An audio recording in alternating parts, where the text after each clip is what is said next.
Welcome back to Two Tickets, Please. I'm your host, Josiah Wampfler. On this episode, I'll review Martin Scorsese's long-awaited Killers of the Flower Moon. Where does the film rank in Marty's legendary filmography, and how well does it capture this true tale of America's savagery toward the Osage people? Then we'll check back in on the Hollywood strikes as the WGA gets back to work and SAG-AFTRA fights on. We'll go over the major concessions the writers won in their new contract and talk about the state of the negotiations between the studios and the actors as they continue to seek a resolution. Finally, I'll wrap up with a roundup of short reviews from films I've seen over the last couple of months. But first, let's dig into the newest Scorsese epic, Killers of the Flower Moon.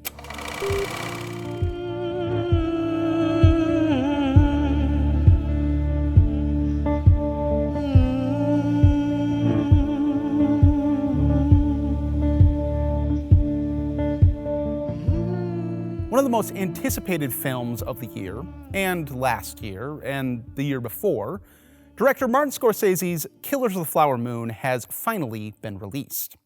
An epic spanning nearly 3.5 hours, the film reunites the director with two of his most prominent leading men, Leonardo DiCaprio and Robert De Niro. But it is the actor he hadn't worked with before that has captured everyone's attention. Lily Gladstone, an Indigenous actress known best for her role in Kelly Reichardt's Certain Women, plays Molly Burkhart, the heart and soul of Killers of the Flower Moon. Wisely, Scorsese overhauled the story from the book during the pandemic to focus less on the FBI's part in this tale and more on the people most affected, the Osage Nation. Gladstone's role was expanded in that rewrite process, leading to a truly Oscar-worthy lead performance. Killers of the Flower Moon covers the true story of Molly Burkhart and the murder of her family members and other Osage people during the early 1900s in a period that would later be known as the Reign of Terror. The film follows the relationship between Molly and Ernest Burkhart, played by DiCaprio, who, unbeknownst to her, is working with his rancher uncle William Hale, played by De Niro, in a conspiracy to murder her family for their wealth.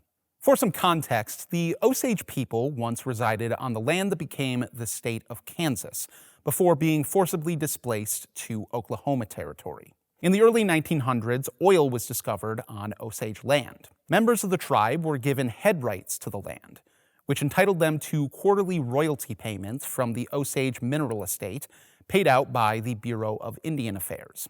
Those head rights could be passed on to their legal heirs, including non-Osage. As oil production grew, the Osage people became quite wealthy. But, as is the common story throughout American history, theft, exploitation, and murder quickly followed. While some Osage wealth was stolen through the federally mandated guardian system, which required often white guardians to be appointed to all Osage to manage their wealth until proving competency, many Osage were also murdered for their wealth and head rights. At least 60 Osage people were murdered between 1918 and 1931, with some research indicating the death toll could have been in the hundreds. In Killers of the Flower Moon, we see one of the only cases that was thoroughly investigated, as Scorsese explores the history America has tried to forget. Though the film is partly told from the perspective of the perpetrators, there is no absolution for them to be had here. No, Scorsese lays bare their evil for all to see, including the dim-witted Ernest, who, despite claims to the contrary later in life, clearly knew the depravity of the actions he undertook. But while Scorsese's villains certainly are a focus, it is clear from the very beginning how much he depended on the input and perspective of the Osage Nation to craft this film. Scorsese starts the film with a recognition of the great crime of their displacement, as an Osage chief, played by a real Osage leader, Tolly Redcorn, performs a powerful ritual. As the Osage prepare to leave their land, he wails for the evils that have befallen his people and mourns their children, whose future has been taken from them. Pointing to the cultural genocide that is upon them, he cries, "They will learn new ways, and they will not know ours." Once again, Scorsese brings to life the history that has been forgotten, as we see real images of Osage people in the early 1900s, fabulous authentic costumes, and most importantly, their traditions. Lily Gladstone's Molly is our conduit into Osage culture, and some of my favorite moments with her highlight their practices and rituals. Whether that be the beautiful wedding ceremony between her and Ernest, small moments of her praying by the river with her daughter, or a tremendous scene during the couple's courtship where she compels Ernest to sit in silence with her and simply listen to a storm rage outside. Gladstone is luminous in Killers of the Flower Moon. She has a voice made for the Scorsese voiceover, as she solemnly highlights the brutal murders of other Osage people toward the beginning of the film. Her chemistry with DiCaprio is pitch perfect, as evidenced early on by an apparently improv-heavy, flirtatious conversation in the car. And though her line readings are certainly excellent, it is with her nonverbal acting that she really shines. Many of her most unforgettable moments are simple looks and glances. As my brother Jake said after the film, many times she makes you feel like she is peering directly into your soul as the viewer. Molly Burkhart, implicating the modern American audience as we watch the crimes our ancestors committed. Killers of the Flower Moon may be set in the early 1900s, but it is in direct conversation with the present as it examines the past. This is seen quite clearly in a monologue given by Chief Paul Red Eagle, played by Osage leader Everett Waller. During an Osage tribal council meeting to discuss the recent murders, several real-life Osage leaders are among the cast. There is a rawness to their performance, as Scorsese lets these men speak through their ancestors to channel the pain of the modern Osage nation. At one point, Waller uses the word genocide, which was not coined until 1944. This is no mistake. Not only is Martin Scorsese famously unbothered by continuity errors, but I believe these moments are actually an act of deep respect for these Osage actors. Rather than force a lesser word into this powerful monologue, he allows Waller to speak to the true horror wrought upon his people with the clarity that comes only when looking back upon history. Yet so often, America has chosen to ignore, hide, or cover up that dark history. In recent years, many Americans have been surprised to learn about the 1921 Tulsa Massacre, in which a white supremacist mob pillaged and firebombed an affluent black neighborhood that had become known as Black Wall Street. In Killers of the Flower Moon, Scorsese makes reference to Tulsa, drawing the connection between marginalized communities who had managed to find success becoming victims of a deadly mixture of white supremacist hatred and greed in the early stages of American capitalism. There is an interesting commentary throughout Killers of the Flower Moon on American capitalism and its role in the death and exploitation depicted. We see very early on when Molly goes to the bank that she is one of many Osage who has been labeled by the government as incompetent, so she is not able to handle her own finances. We later see that the banker, who can decide how much money she and other Osage can withdraw, is the grand wizard of the local KKK. And while there is certainly attraction involved in many of the Osage marriages to white men, an unspoken additional motivating factor is that by marrying these men, they stand to gain more control over their financial lives. Still, in spite of these restrictions, Osage headrights had made them fairly wealthy, and therefore a target of racist whites who grew resentful during a time when more and more people needed to work for an hourly wage. That deadly mixture of white supremacy and economic resentment created a powder keg that would further the American project of indigenous genocide. William Hale and Ernest Burkhart were willing participants in that project. And if there is one scene that perfectly captures both their utter depravity and the brilliance of this film technically, it is the fire scene. As workers struggle to fight a fire raging on Hale's newly fire-insured property, another scam of his to add to his wealth, he looks on from the front porch, bathed in sickening red light. Meanwhile, inside the house, Ernest is preparing to give his sick wife, Molly, yet another shot of insulin mixed with poison. While the murderous charlatans ponder their crimes, cinematographer Rodrigo Prieto mixes in haunting images of the workers fighting the fire, their silhouettes dancing amidst the flames, frightening, brutal, and hellish. The tools in their hands become almost like weapons, and I thought of the cinematic depictions of indigenous warriors that I had seen, like in Dances with Wolves. Here, Scorsese asks, who are the real savages? Can you spot the wolves in this picture? As Ernest massages his conscience, he drops some of the poison in his own whiskey. I thought of a line from the final season of HBO's Succession, when Kendall asks, does the poison drip through? It does. It has. Because like these evil men that Scorsese shows us, we continue to deny our history and our savagery toward indigenous populations and other marginalized communities continues. Killers of the Flower Moon is yet another Martin Scorsese masterpiece. Oscar-worthy performances from Lily Gladstone and Leonardo DiCaprio, unforgettable cinematography from Rodrigo Prieto, stunning costumes from Jacqueline West, who clearly worked closely with the Osage Nation, a tremendous score from the great Robbie Robertson, may he rest in peace.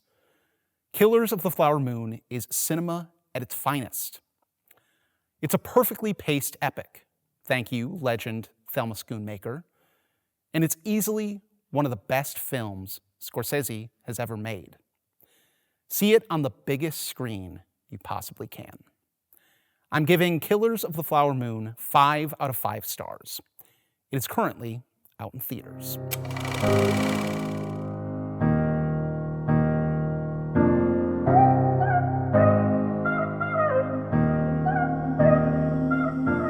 In one of several huge victories for American labor this year, the Writers Guild of America officially agreed to a new contract with Hollywood studios on September 27th, bringing one of Hollywood's strikes to an end. Meanwhile, as of this recording on November 3rd, the Screen Actors Guild remains on strike over a month later, though the writing appears to be on the wall for the studios. After a long, hard-fought fight that saw unprecedented solidarity across the film and television industry, the WGA won major gains on all fronts in a final deal worth an estimated $233 million compared to the $86 million deal initially offered by the AMPTP. Briefly, let's look at what the Writers Guild won in their contract. The Guild won overall pay increases for writers, up 1% for each year from the original proposal from the studios. These are the same increases the Directors Guild agreed to. For feature films, the Guild won an 18% initial compensation increase and 26% residual increase from streamers, up from 9% initially proposed by the studios, who had offered no change in residuals. The payment schedule has also been accelerated, a demand that initially the studios rejected outright. Broadly, streaming residuals were one of the key issues during negotiations. The new deal includes increased residuals that take into account both domestic and foreign subscribers for each platform, constituting a 49% increase from the previous 2020 contract. And despite initially refusing the demand, streamers will now be required to show the Guild confidential viewership numbers in order to calculate residuals. Another key demand was minimum staffing requirements for television writers' rooms, a proposal the AMPTP had rejected outright. Under the new agreement, development rooms will have a minimum required 3 writers, and once a series is greenlit, the required room size will be based on the number of episodes. This requirement goes a long way in discouraging the use of the exploitative mini-rooms that had become popular. Finally, artificial intelligence had become an important issue for the Guild, and the protections they won are substantial. Under the new agreement, writers cannot be required to use AI tools, and AI-generated material cannot be considered literary material, source material, or assigned material for use in scripts. Plus, the Guild reserved the right to pursue legal action against studios using writers' material to train AI. Initially, the studios offered, quote, annual meetings to discuss advancements in technology. Those are the major top-line gains won by the Guild, but there are many others within the contract to be celebrated. But what about SAG-AFTRA and their still ongoing strike? Deadline reported on November 2nd that talks between the Guild and studios were ongoing throughout the week, and though a deal had not yet been reached, there was optimism in the room. Reportedly, a mechanism for what they are calling success-based compensation for streaming projects is being developed, and the language around artificial intelligence has been a hurdle. Still, with multiple huge donations to the Actors Strike Fund and the threat of an awards season without promotion from Hollywood stars, it seems the studios are the ones who are more worried about time. There are many films on the near horizon that studios would love to have promotion for, and SAG-AFTRA is hoping that will force the studios to give in to their demands. Time will tell how much longer this actors' strike will go on, but it is clear that it has been a monumental year for labor.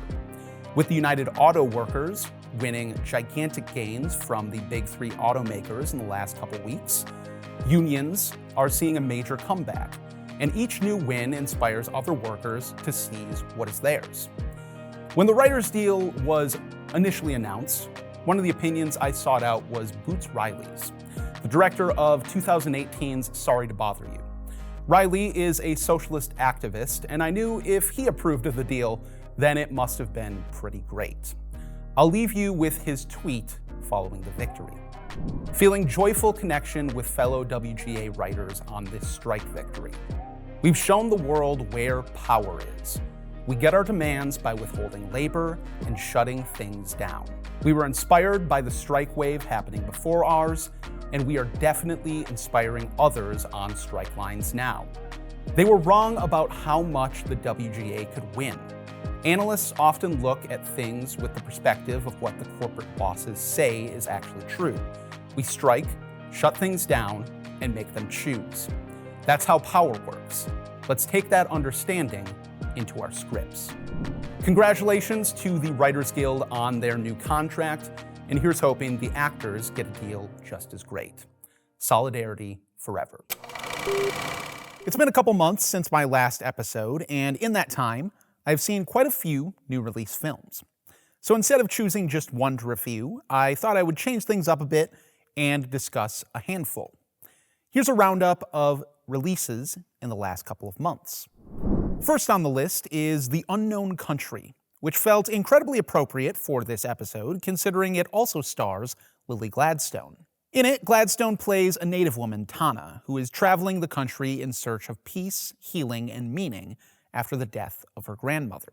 Deploying a verite docudrama style, director Marissa Maltz often uses non-actors like Tana's cousin and fiancé, who are played by a real-life couple.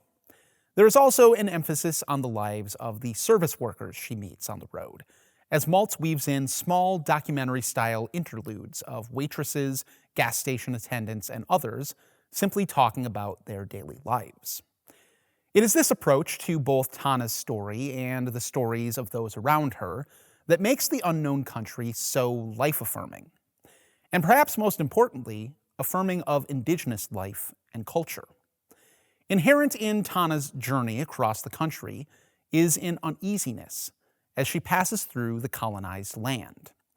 As she seeks to connect with her grandmother one final time, the subtext of the history of this country is ever present. Yet while recognizing that reality, and in spite of it, there is also much joy. Some comes from connecting with her Indigenous family, some comes from the simple kindness of service workers, and there are even a few times when deeper connections are made with strangers she meets on the road. All of it culminates with one final connection with her grandmother, somewhere in West Texas, in an ending that truly made me weep. The Unknown Country is available on VOD. Next up is Waiting for the Light to Change. It's a film I heard about earlier in the year as it won the Grand Jury Prize at Slamdance, and after listening to an interview with the director Lynn Tran, I put it on my watch list in anticipation. It turns out I was right to be excited. This is one of the best student films I've ever seen, as Tran crafted Waiting for the Light to Change during the pandemic during her final year at DePaul University. Set at a beach house on Lake Michigan in the cold of early spring, A friend group gathers to catch up after some time apart. But the vacation they intended ends up a bit more arduous than they planned. With scenes told almost exclusively through single master shots, Tran elevates this mundane Midwest vacation with beautifully composed images and motivated blocking, forcing her audience to stew in the suffocating frames her characters inhabit as the vacation quickly goes off the rails. It is one of the most honest approaches I've seen to the vacation film, showing how boring, irritating, and downright depressing the whole affair can be sometimes, especially when gathering with those you've grown apart from, as naturally happens to many in their mid-20s. But lest you fear this is a depressing slog, Tran manages to pull a lot of humor out of the situation, often at the expense of her characters and, at times, the audience, as things sometimes hit a little too close to home.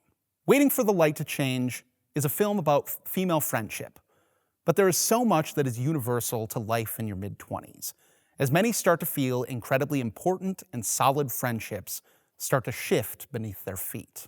With stellar performances, beautiful images, and an engrossing score, Tran has crafted an incredible calling card for what hopefully will be a long and successful career. Thank you to the UW Cinematheque for screening this as a part of their premiere series. It is available now on VOD. Another film I saw as a part of the UW Cinematheque's premiere series, Fremont feels like the arrival of a major filmmaker.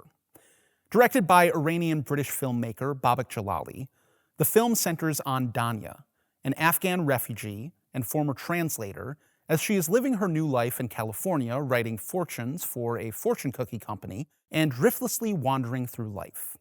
Presented in pristine black and white, Fremont pokes fun at the absurdity within everyday life, while also touching on the crippling effects of survivor's guilt and post-traumatic stress. Danya sees a therapist to get sleeping pills, but absurdly, that therapist is played by comedian Greg Turkington of On Cinema fame, turning the sessions into a mix of slightly profound and mostly hilarious. Danya's friendship with her co-worker Joanna, played by Hilda Schmeling, features a profoundly emotional karaoke scene, as well as hysterical conversations about Joanna's love life. To give you a sense of the tone, Boots Riley, the director of the absurdist 2018 indie hit Sorry to Bother You, shows up in a cameo. And when the Bear star, Jeremy Allen White, shows up toward the end of the film, I don't think I stopped grinning the entire time he was on the screen. Fremont is a tremendously tender, ridiculously entertaining film. It feels like a major work, and I hope that Jalali gets whatever budget he needs for his next project, because this is clearly a filmmaker with extraordinary talent and vision. Next up, bought by Netflix out of Sundance, Fair Play is the directorial debut of Chloe Damont. A sort of psychosexual thriller set in the cutthroat world of finance, the film stars Phoebe Dynevor and Alden Ehrenreich as a covert couple at a hedge fund whose relationship gets thrown into chaos when she gets the promotion that he was expecting. There is a lot to like about Fair Play, much of which revolves around the dynamism of Ehrenreich and, to a greater degree, Dynevor. The film opens with one of the wildest and bloodiest marriage proposals I've ever seen that proves the couple's intense chemistry immediately. And when Dynevor's Emily tells Ehrenreich's Luke about her promotion, the two tell us so much more than the words they exchange, and plant the seeds for the catastrophe that is to follow. Fair Play is a well-paced exploration of gender dynamics, and it shows the world of finance to be exactly what it is, a world filled with virulent, sexist gambling addicts.